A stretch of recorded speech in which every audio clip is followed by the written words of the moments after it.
कांग्रेस को हटाना है, इंदिरा राज खत्म करना है।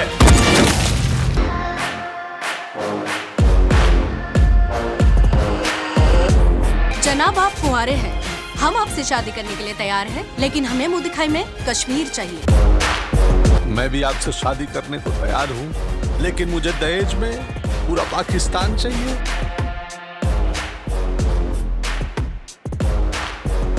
Threatening with a nuclear attack. यदि ऐसा हुआ तो कल का सूर्योदय पड़ोसी मुल्क का सूर्यास्त होगा। भारतीय जनता पार्टी में हार्दिक स्वागत है। ಹಾಯ್ ಫ್ರೆಂಡ್ಸ್, ಒನ್ ಇಂಡಿಯಾ ಕನ್ನಡಗೆ ಸ್ವಾಗತ. ನಾನು ಶ್ರೀರಕ್ಷ ರಘುರಾಮ್. ಭಾರತ ಕಂಡ ಜನಪ್ರಿಯ ಪ್ರಧಾನಮಂತ್ರಿಗಳಲ್ಲಿ ಅಟಲ್ ಬಿಹಾರಿ ವಾಜಪೇಯಿ ಕೂಡ ಒಬ್ಬರು. ತಮ್ಮ ಸ್ಫೂರ್ತಿದಾಯಕ ಭಾಷಣಗಳಿಂದಲೇ ಅಟಲ್ ಬಿಹಾರಿ ವಾಜಪೇಯಿ ಜನರ ಮನಸ್ಸನ್ನ ಗೆದ್ದಿದ್ರು.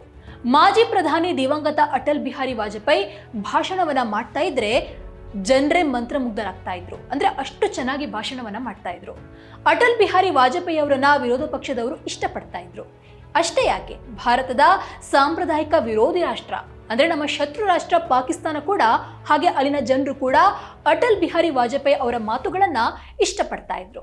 ಮಾಜಿ ಪ್ರಧಾನಿ ವಾಜಪೇಯಿ ಅವರನ್ನ ಆಗಾಗ ನೆನಪಿಸಿಕೊಳ್ತಾರೆ. ಅಟಲ್ ಬಿಹಾರಿ ವಾಜಪೇಯಿ ಪ್ರಧಾನಿಯಾಗಿದ್ದಾಗ 1999ರಲ್ಲಿ ಪಾಕಿಸ್ತಾನದ ಲಾಹೋರ್ಗೆ ಭೇಟಿ ಕೊಟ್ಟಿದ್ರು. ಇದು ಒಂದ್ ರೀತಿಯಲ್ಲಿ ಐತಿಹಾಸಿಕ ರಾಜಕೀಯದ ಘಟನೆ. ಇದು ಇತಿಹಾಸದ ಪುಟಗಳಲ್ಲಿ ದಾಖಲಾಗಿದೆ. ಇನ್ನು ಅಮೃತ್ಸರದಿಂದ ಲಾಹೋರ್ಗೆ ವಿಶೇಷ ಬಸ್ ಸಂಪರ್ಕ ಉದ್ಘಾಟಿಸುವುದಕ್ಕೂ ಮುನ್ನ ಪತ್ರಿಕಾಗೋಷ್ಠಿಯನ್ನು ಕರೆಯಲಾಗಿತ್ತು. ಈ ವೇಳೆ ಪಾಕ್ ಪತ್ರಕರ್ತೆಯೊಬ್ಬರು ವಾಜಪೇಯಿ ಅವರಿಗೆ, ನಾನು ನಿಮ್ಮನ್ನ ಮದುವೆ ಆಗ್ತಾನೆ, ಬದಲಾಗಿ ನೀವು ಕಾಶ್ಮೀರವನ್ನ ಕೊಡಿ ಅಂತ ಪ್ರಶ್ನೆಯನ್ನ ಮಾಡಿದ್ರು. ಅದಕ್ಕೆ ಅಟಲ್ ಬಿಹಾರಿ ವಾಜಪೇಯಿ ಕೂಡ, ನಾನು ನಿಮ್ಮನ್ನ ಮದುವೆ ಆಗ್ಲು ಸಿದ್ಧ, ವರದಕ್ಷಿಣೆ ರೂಪದಲ್ಲಿ ಇಡೀ ಪಾಕಿಸ್ತಾನವನ್ನ ಕೊಡಿ ಅಂತ ಉತ್ತರವನ್ನ ಕೊಟ್ಟಿದ್ರು. ಅಷ್ಟಕ್ಕೂ ಕೂಡ ವಾಜಪೇಯಿ ಅವರ ಬಗ್ಗೆ ಈಗ್ಯಾಕೆ ಮಾತು ಅಂತ ಅಂದ್ರೆ, ಅವರ ಜೀವನ ಚರಿತ್ರೆ ಸಿನಿಮಾ ಆಗಿದೆ. ಅಟಲ್ ಬಿಹಾರಿ ವಾಜಪೇಯಿ ಪಾತ್ರದಲ್ಲಿ ಬಾಲಿವುಡ್ ನಟ ಪಂಕಜ್ ತ್ರಿಪಾಠಿ ಕಾಣಿಸಿಕೊಂಡಿದ್ದಾರೆ. ಆ ಸಿನಿಮಾವೇ ಮೇ ಅಟಲ್ ಹೂ. ಈ ಸಿನಿಮಾದ ಟ್ರೈಲರ್ ರಿಲೀಸ್ ಆಗಿದ್ದು, ಇದರಲ್ಲಿ ಪಾಕಿಸ್ತಾನದಲ್ಲಿ ವಾಜಪೇಯಿ ಅವರ ಮದುವೆ ಪ್ರಸಂಗದ ಬಗೆಗಿನ ಸನ್ನಿವೇಶವನ್ನ ಸೇರಿಸಲಾಗಿದೆ. ಮೇ ಅಟಲ್ ಹೂ ಟ್ರೈಲರ್ ರಿಲೀಸ್ ಬಳಿಕ ತರಹೇವಾರಿ ಅಭಿಪ್ರಾಯಗಳು, ಕಮೆಂಟ್ಗಳು ಬರ್ತಾ ಇದೆ. ಅಟಲ್ ಬಿಹಾರಿ ವಾಜಪೇಯಿ ಅವರ ಬಯೋಪಿಕ್ ನಲ್ಲಿ ರಾಜಕೀಯವೇ ಹೆಚ್ಚಿದೆ ಅಂತ ಹೇಳ್ತಾ ಇದ್ರೆ, ಮತ್ತೆ ಕೆಲವರು ಟ್ರೈಲರ್ ನಿರೀಕ್ಷೆಗಳನ್ನ ಹುಟ್ಟುಹಾಕ್ತಾ ಇದೆ ಅಂತ ಅಂದಿದ್ದಾರೆ. ಅದೇ ಇನ್ನೊಂದ್ ಕಡೆ ಭಾರತದ ಹಾಗೂ ಪಾಕಿಸ್ತಾನದ ನಡುವಿನ ಸಂದರ್ಭಗಳೇ ಹೆಚ್ಚಿವೆ ಎಂಬ ಅಭಿಪ್ರಾಯಗಳು ಕೂಡ ವ್ಯಕ್ತವಾಗ್ತಾ ಇವೆ. ರವಿ ಜಾಧವ್ ಮೇ ಅಟಲ್ ಹೂ ಸಿನಿಮಾವನ್ನು ನಿರ್ದೇಶನ ಮಾಡಿದ್ದಾರೆ.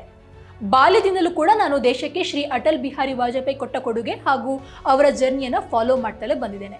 ನಮ್ಮ ದೇಶ ಕಂಡ ಅತ್ಯಂತ ಜನಪ್ರಿಯ ನಾಯಕನ ಬಗ್ಗೆ ಫಿಲ್ಮ್ ಅಥವಾ ಸಿನಿಮಾ ಮಾಡ್ತಾ ಇರೋದಕ್ಕೆ ನನಗೆ ಹೆಮ್ಮೆ ಅಂತ ಅನಿಸ್ತಾ ಇದೆ ಅಂತ ನಿರ್ದೇಶಕರು ಹೇಳಿದ್ದಾರೆ. ಹಾಗೆ ವಾಜಪೇಯಿ ಪಾತ್ರದಲ್ಲಿ ನಟಿಸಿರುವಂತಹ ಪಂಕಜ್ ತ್ರಿಪಾಠಿ, ಸಿನಿಮಾ ಅನ್ನೋದಕ್ಕಿಂತ ಶ್ರೀ ಅಟಲ್ ಬಿಹಾರಿ ವಾಜಪೇಯಿ ಅವರ ಜರ್ನಿಯಲ್ಲಿ ಭಾಗಿಯಾಗಿದ್ದು ನನ್ನ ಹೃದಯಕ್ಕೆ ಹತ್ತಿರ ಅಂತ ಅನಿಸಿದೆ. ಇವರು ನಿಜಕ್ಕೂ ಒಬ್ಬ ಲೆಜೆಂಡ್. ಅವರ ಸ್ಫೂರ್ತಿದಾಯಕ ಜರ್ನಿಯನ್ನ ಪ್ರಪಂಚಕ್ಕೆ ಪರಿಚಯಿಸ್ತಾ ಇರೋದಕ್ಕೆ ಹೆಮ್ಮೆ ಅಂತ ಅನಿಸ್ತಾ ಇದೆ, ಹೀಗಂತ ನಟ ಪಂಕಜ್ ತ್ರಿಪಾಠಿ ಹೇಳಿದ್ದಾರೆ. ಇನ್ನೊಮ್ಮೆ ಅಟಲ್ ಹೂ ಸಿನಿಮಾವನ್ನ ಭಾನುಶಾಲಿ ಸ್ಟುಡಿಯೋಸ್ ಲಿಮಿಟೆಡ್ ಮತ್ತು ಲೆಜೆಂಡ್ ಸ್ಟುಡಿಯೋ ಪ್ರೊಡಕ್ಷನ್ ನಿರ್ಮಾಣ ಮಾಡಿದೆ. ಈ ಸಿನಿಮಾ 2024 ಜನವರಿ 19ರಂದು ವಿಶ್ವದಾದ್ಯಂತ ಬಿಡುಗಡೆಯಾಗ್ತಾ ಇದೆ. ಈಗ ದಿವಂಗತ ಪ್ರಧಾನಿ ಅಟಲ್ ಬಿಹಾರಿ ವಾಜಪೇಯಿ ಅವರ ಬಗ್ಗೆ ಕೆಲವೊಂದು ಕುತೂಹಲಕಾರಿ ಸಂಗತಿಗಳನ್ನ ನೋಡೋಣ. ವಾಜಪೇಯಿ ಅವರು ಬ್ರಾಹ್ಮಣ ಕುಟುಂಬದಲ್ಲಿ ಜನಿಸಿದ್ರು, ಆದ್ರೆ ಅವರು ಮಾಂಸಾಹಾರವನ್ನ ಇಷ್ಟಪಡ್ತಾ ಇದ್ರು. ಸಿಗಡಿ ಅವರ ನೆಚ್ಚಿನ ಆಹಾರ ಆಗಿತ್ತು. ಅವರು ಚಿಕ್ಕಂದಿನಿಂದಲೂ ಕಾವ್ಯವನ್ನ ಪ್ರೀತಿಸ್ತಾ ಇದ್ರು. ವಾಜಪೇಯಿ ಅವರು 10ನೇ ತರಗತಿಯಲ್ಲಿದ್ದಾಗ ತಮ್ಮ ಮೊದಲ ಕವಿತೆಯನ್ನ ಬರೆದಿದ್ರು. ಕ್ವಿಟ್ ಇಂಡಿಯಾ ಚಳುವಳಿಯಲ್ಲಿ ಭಾಗವಹಿಸಿದ್ದಕ್ಕಾಗಿ ಅಟಲ್ ಬಿಹಾರಿ ವಾಜಪೇಯಿ ಅವರು 23 ದಿನಗಳ ಕಾಲ ಜೈಲುವಾಸವನ್ನು ಅನುಭವಿಸಿದ್ರು.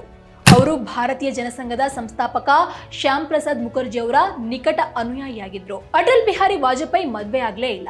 ಮದುವೆ ಆಗದೆ ಇರೋದ್ರ ಹಿಂದಿನ ಕಾರಣವನ್ನ ಕೇಳಿದಾಗ, ನಾನು ತುಂಬಾ ಕೆಲಸ ಮಾಡ್ತಾ ಇರ್ತೇನೆ, ಮದುವೆನ ನಾನು ಮರ್ತೋಗಿದ್ದೇನೆ ಅಂತ ಅವರು ಉತ್ತರವನ್ನ ಕೊಟ್ಟಿದ್ರಂತೆ. ಆದ್ರೆ ಅಟಲ್ ಬಿಹಾರಿ ವಾಜಪೇಯಿ ಅವರಿಗೆ ಒಬ್ರು ಗರ್ಲ್ ಫ್ರೆಂಡ್ ಇದ್ರು, ಹಾಗೆ ಅವ್ರದ್ದೊಂದು ಟ್ರೂ ಲವ್ ಇತ್ತು ಅಂತಲೂ ಹೇಳಲಾಗುತ್ತೆ. ಇನ್ನು ವಿಶ್ವಸಂಸ್ಥೆಯ ಸಾಮಾನ್ಯ ಸಭೆಯಲ್ಲಿ UNGAಯಲ್ಲಿ ಹಿಂದಿಯಲ್ಲಿ ಭಾಷಣ ಮಾಡಿದ ಮೊದಲ ಭಾರತೀಯ ರಾಜಕಾರಣಿ.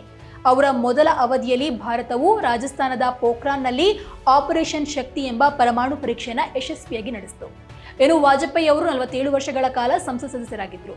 ಲೋಕಸಭೆಯಿಂದ 11 ಬಾರಿ ಮತ್ತು ರಾಜ್ಯಸಭೆಯಿಂದ 2 ಬಾರಿ ಆಯ್ಕೆಯಾಗಿದ್ರು. ಇನ್ನು ಇವರು 2005ರಲ್ಲಿ ರಾಜಕೀಯದಿಂದ ನಿವೃತ್ತಿಯನ್ನು ಘೋಷಿಸಿದ್ರು. 2009ರಲ್ಲಿ ಅವರು ಪಾರ್ಶ್ವವಾಯುವಿಗೆ ಒಳಗಾದ್ರು. ಈ ಘಟನೆಯ ನಂತರ ಅವರ ಮಾತು ನಿಂತು ಹೋಗಿತ್ತು, ಕೈಚಲನೆಗಳು ತುಂಬಾ ದುರ್ಬಲ ಆಗಿತ್ತು. ಇನ್ನು ಸ್ನೇಹಿತರೆ, ಅಟಲ್ ಬಿಹಾರಿ ವಾಜಪೇಯಿ ಅವರ ಈ ಒಂದು ಜೀವನಾಧಾರಿತ ಸಿನಿಮಾ ಬರ್ತಾ ಇರೋದಕ್ಕೆ ನಿಮ್ಮ ಅಭಿಪ್ರಾಯ ಏನು? ನೀವು ಆ ಸಿನಿಮಾವನ್ನು ನೋಡ್ತೀರಾ? ನಿಮ್ಮ ಎಕ್ಸ್ಪೆಕ್ಟೇಷನ್ ಏನಿದೆ ಅನ್ನೋದನ್ನ ಕಮೆಂಟ್ ಮೂಲಕ ತಿಳಿಸಿ. ಹೀಗೆ ಮತ್ತೆ ಭೇಟಿ ಆಗ್ತಾ ಇರೋಣ. ಅಲ್ಲಿಯವರೆಗೂ ಧನ್ಯವಾದ.